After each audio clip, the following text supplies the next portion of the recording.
Assalamualaikum class, how are you? Today we are going to start our next example plus next topic. So first of all, we will discuss example number 12, in which magnesium metal reacts with HCl to give hydrogen gas. What is the minimum volume of HCl solution, which is 27% by weight, required to produce 12.1 gram of hydrogen? The density of HCl is 1.14 ग्राम पर centimetre cube. अच्छा, अब क्या होगा, हमने सबसे पहले पता करना है कि हमें निकालना क्या है। What is the minimum volume of HCl solution. तो हमें क्या चाहिए, मिनिमम वॉल्यूम HCl सोल्यूशन का जो रिक्वायर्ड है 12.1 ग्राम H2 प्रोड्यूस करने के लिए। दिस वन 12.1 ग्राम H2, ठीक है। इसको प्रोड्यूस करने के लिए हमारे पास कितना वॉल्यूम रिक्वायर्ड है ये हमने फाइंड करना है। हमने इक्वेशन लिख ली, magnesium plus 2HCl gives us MgCl2 plus H2, ठीक है। तो हमारे पास मास गिवन था हाइड्रोजन का, which is 12.1 gram of H2। Molar mass H2 का हमें पता है, एक हाइड्रोजन का 1.008, दो हाइड्रोजन है तो 2.016। अपने क्या करना है, मोल्स फाइंड कर लेने हैं, मास ओवर मोलर मास का फॉर्मूला यूज़ करना है और 6 मोल्स आपका आंसर आ जाएगा। फिर आपने कंपेयर करना है HCl और H2 के मोल्स को। एक बात मैं आपको यहाँ पे बता दूँ, अगर आपने किसी चीज़ के मोल्स निकालने हैं तो आप उसको राइट साइड पे प्लेस करोगे और जिसके थ्रू निकालने हैं उसको लेफ़्ट साइड पे। इस केस में हमें HCl के मोल्स निकालने थे तो हमने उसको राइट साइड पे प्लेस किया है, और H के मोल्स हमें ऑलरेडी गिवन थे इसलिए हमने उसको कहाँ किया है, लेफ़्ट पे प्लेस किया है। बैलेंस्ड केमिकल इक्वेशन में आपको नज़र आ रहा है हाइड्रोजन के मोल्स हैं 1 और HCl के मोल्स हैं 2। तो हमने क्या लिखा, 1 यहाँ पे, 1 mole of hydrogen and 2 moles of HCl। Okay, अब हमने यहाँ मोल्स निकाले हाइड्रोजन के, देवर 6 मोल्स। तो 6 मोल्स अगर हाइड्रोजन के हों तो HCl के कितने होंगे, वो 2 से मल्टीप्लाई हो जाएगा और आंसर आएगा 12। तो 12 मोल्स आ गए हमारे पास HCl के।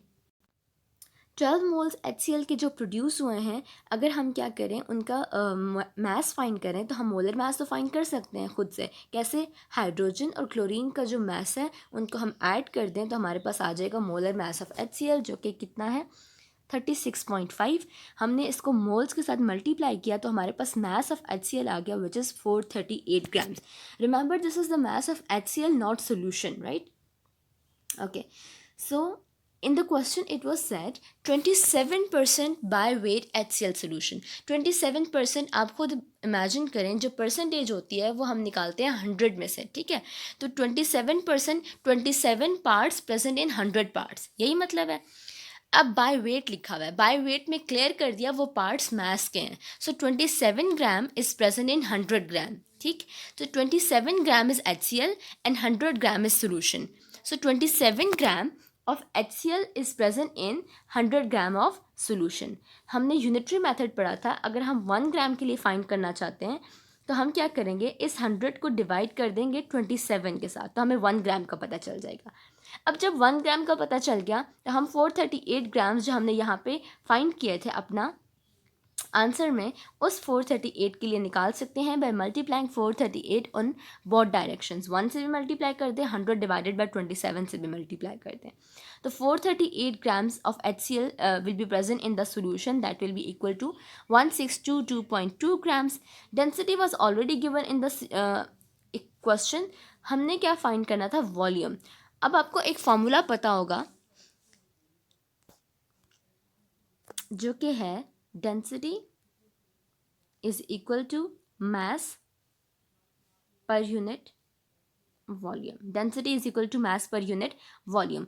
अगर मुझे इस फॉर्मूला से वॉल्यूम फाइंड करना है, क्योंकि मैंने क्या फाइंड करना था, क्वेश्चन में मुझे क्या कहा, रिक्वायरमेंट क्या है, वॉल्यूम फाइंड करना है। So volume will be equal to mass divided by density. जो डेंसिटी थी वो यहाँ आके डिवाइड हो जाएगी, ठीक है। तो यहाँ पे हमने पढ़ा formula, density is equal to mass per unit volume.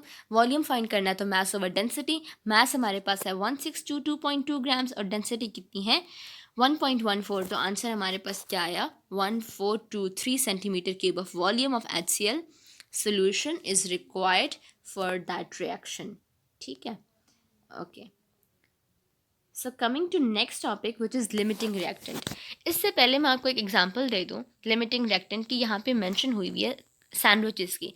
जब सैंडविचेस बनाते हैं बच्चों, तो you use 2 breads and 1 kebab for example for one sandwich, right? 2 bread pieces and 1 kebab for 1 sandwich.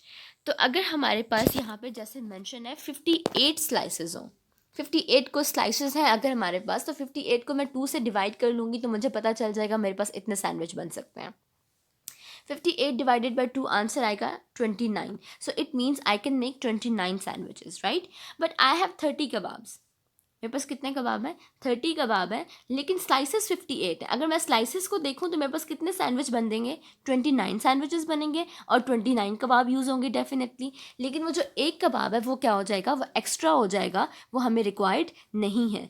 तो बेसिकली ऐसा रिएक्टेंट, अब जो हमारे पास सैंडविचेस थे, जो सैंडविच की अमाउंट थी, सॉरी जो ब्रेड की अमाउंट थी, वो डिसाइड कर रही थी कि कितने सैंडविच बनेंगे। कबाब तो एक एक्स्ट्रा है, हमने ऑलरेडी, ऑल्दो हमारे पास 30 कबाब थे लेकिन 30 सैंडविचेस नहीं बने। क्यों? क्योंकि हमारे पास स्लाइसेस कितने थे?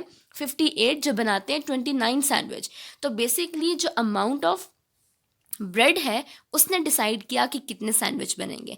तो ऐसा रिएक्टेंट जो डिसाइड करेगा कि प्रोडक्ट कितना बनेगा उसे कहेंगे लिमिटिंग रिएक्टेंट, और जो रिएक्टेंट एक्स्ट्रा प्रेजेंट होगा उसे कहेंगे एक्सेस रिएक्टेंट। क्या कहा? जो रिएक्टेंट डिसाइड करेगा कि आपके पास कितना प्रोडक्ट बनेगा और वो यूजुअली कम अमाउंट में होगा, तो उसे हम कहेंगे लिमिटिंग रिएक्टेंट, और जो रिएक्टेंट एक्स्ट्रा प्रेजेंट है उसे हम कहेंगे एक्सेस रिएक्टेंट। ओके, तो यहाँ से हमें डेफिनेशन पता चल गई। This one, the limiting reactant is a reactant that controls the amount of product formed in a chemical reaction due to its smaller amount. वो स्मॉलर अमाउंट में होता है, इसलिए वो क्या करता है? प्रोडक्ट के अमाउंट को कंट्रोल करता है। एक और एग्जांपल जो यहाँ पे केमिकल एग्जांपल दी हुई है वो है वाटर की। अब वाटर के 2 हाइड्रोजन के मोल्स रिएक्ट करते हैं एक ऑक्सीजन के साथ और बनाते हैं 2 वाटर मॉलिक्यूल्स, राइट? तो 2 हाइड्रोजन का कितना मास है? 2 मोल्स हाइड्रोजन का, टोटल 4 हाइड्रोजन हो गए, सो इट इज़ 4 ग्राम्स। और 2 मोल्स ऑक्सीजन यानी कि O2 अगर हमारे पास हो, अगर हमारे पास 2 मोल्स हो, मैंने यहाँ तो लिया कितना है? 1 मोल, लेकिन अगर मेरे पास 2 मोल्स हो, एक मोल में 2 हाइड्रो ऑक्सीजन और 2 मोल्स में 4 ऑक्सीजन, तो उनका मास होगा 64 ग्राम्स। तब भी हमारे पास जो वाटर आएगा that will be equal to 2H2O। मैंने क्या लिया? 2 moles of hydrogen, 2 moles of oxygen, and that resulted in the product 2 mole of water, ठीक है? लेकिन मेरे पास अब देखें जो वाटर है उसके अंदर कितनी ऑक्सीजन यूज़ हो रही है? 2 एटम्स यूज़ हो रहे हैं। लेकिन अगर मैं यहाँ पे 2 मोल्स ले रही हूँ ऑक्सीजन के, तो मेरे पास 4 एटम्स थे। वो जो 2 एटम्स बच गए वो कहाँ गए? दे वर एक्स्ट्रा, ठीक है? मैंने क्या कहा कि मैंने, अब देखिए यहाँ पे वाटर तो सारे के सारे, जो हाइड्रोजन है वो तो सारा का सारा यूज़ हो गया। 2 × 2 4, प्रोडक्ट में आपको नज़र आ रहा है 4 हाइड्रोजन, रिएक्टेंट में भी कितना है? 4 हाइड्रोजन। लेकिन जो आपके पास प्रोडक्ट है उसमें 2 ऑक्सीजन है, और यहाँ पे अगर मैं, कितने मैंने लिए थे, सपोज किए हुए थे 2 मोल्स, यहाँ पे 4 ऑक्सीजन थे, लेकिन यहाँ पे कितने यूज़ हुए? 2 ऑक्सीजन। सो ये जो 2 ऑक्सीजन थे वो क्या थे? एक्स्ट्रा थे, वो यूज़ नहीं हुए। So it means that oxygen was that oxygen was excess reactant and hydrogen was limiting reactant, because hydrogen was deciding कि हमारे पास कितना प्रोडक्ट बनेगा। तो जो रिएक्टेंट डिसाइड कर रहा है कि प्रोडक्ट कितना बनेगा वो क्या है? लिमिटिंग रिएक्टेंट, और दूसरा क्या है? Excess reactant. अगर आपने आइडेंटिफाई करना है लिमिटिंग रिएक्टेंट को तो आपने 3 स्टेप्स करने हैं। First one is calculate the number of moles from the given reactant. आपको अगर रिएक्टेंट की अमाउंट दी हुई है, मास दिया हुआ है 2 ग्राम्स 3 ग्राम्स, तो आप डायरेक्टली उसके मोल्स निकाल लें, नंबर ऑफ मोल्स कैसे निकालेंगे? मास ओवर मोलर मास। एक दफ़ा आपने अगर नंबर ऑफ मोल्स निकाल लिए तो फिर आपने क्या करना है? Find out the number of moles of products with the help of balanced chemical equation. फिर आपने बैलेंस्ड केमिकल इक्वेशन को यूज़ करके number of moles of product भी निकाल लेना है। कैसे? जैसे हम कंपेयर करते हैं, 2 तरफ लिख के इस तरह करके। फिर आपने क्या करना है? आइडेंटिफाई करना है कि कौन सा जो रिएक्टेंट है, अगर आपके पास 2 रिएक्टेंट है तो दोनों को आपने सेपरेटली कंपेयर कर लेना है प्रोडक्ट के साथ। फिर आपको पता चलेगा कौन सा रिएक्टेंट कम नंबर ऑफ मोल्स दे रहा है, तो हमारे पास वो रिएक्टेंट क्या है? लिमिटिंग रिएक्टेंट है, और जो दूसरा क्या है? वो एक्सेस रिएक्टेंट है। ओके, अब ज़रा आप लिमिटिंग रिएक्टेंट के इंट्रोडक्शन पे आ जाए। हमने जब स्टोइकियोमेट्री पढ़ी थी तो हमने ये इमेजिन किया था, ये अज्यूम किया था कि जो सारा का सारा रिएक्टेंट है वो प्रोडक्ट में कन्वर्ट हो जाता है और कोई साइड रिएक्शन नहीं होता। लेकिन जब हम रियल में रिएक्शंस परफॉर्म करते हैं तो कभी ऐसा होता है कि एक या एक से ज़्यादा रिएक्टेंट्स एक्सेस में प्रेजेंट होते हैं और एक आध रिएक्टेंट ऐसा होता है जो कम अमाउंट में प्रेजेंट होता है, ठीक है। या फिर ये होता है, अब हम क्या करते हैं, दो रिएक्टेंट्स ले रहे हैं, कभी कभी ऐसा होता है कि अगर मैं किसी एक रिएक्टेंट की अमाउंट ज़्यादा कर दूं तो मेरे पास रिएक्शन ज़्यादा तेज़ हो जाएगा, फास्ट हो जाएगा, अब मेरा टाइम भी बच जाएगा। तो उसमें नुकसान ये होगा कि मेरा वो reactant at the end of reaction बच जाएगा, लेकिन रिएक्शन क्या है, मेरा फास्ट स्पीड अप हो जाएगा। तो इसका मतलब ये है कि जो स्टोइकियोमेट्री में हमने अजम्पशन की थी वो हम रियल लाइफ पे अप्लाई नहीं कर सकते। रियल लाइफ में क्या होता है कि ऐसे कोई ना कोई रिएक्टेंट्स निकल आते हैं जो जल्दी कंज्यूम हो जाते हैं दूसरे रिएक्टेंट से, और वो जो रिएक्टेंट जल्दी कंज्यूम हो जाता है उसको हम कहते हैं लिमिटिंग रिएक्टेंट।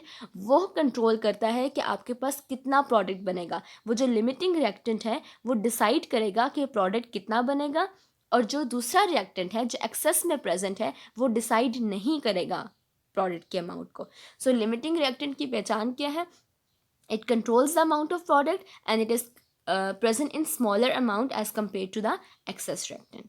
तो ठीक है, आज हम इतना ही पढ़ेंगे, नेक्स्ट कल हम इसकी एग्जांपल पढ़ेंगे और एक और टॉपिक हमारा रह गया। सो इंशाल्लाह our chapter will be completed tomorrow. Till then अल्लाह हाफिज़ बच्चों।